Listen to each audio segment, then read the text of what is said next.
வணக்கம்ப்பா. இன்று நாம் ஆரோக்கியமான கம்பு தோசை செய்கிறது பார்க்கலாம். நம்ம ஊர் பழைய ரெசிபி இது.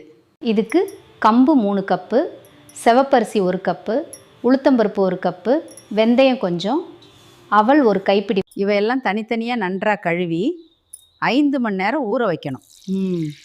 இதுதான் சாஃப்ட்னஸ்க்கு முக்கியம்ப்பா. முதல்ல கம்பு அரைக்கணும்.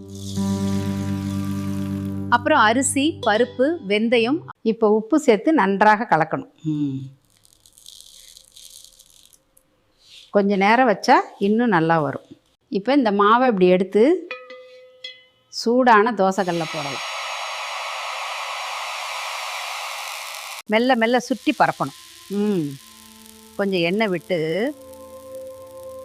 கிறிஸ்பியாக வேகணும்ப்பா. இதுதான் நம்ம ஆரோக்கியமான கம்பு தோசை. ரொம்ப நன்றாக இருக்கும். நீங்களும் ட்ரை பண்ணுங்கப்பா.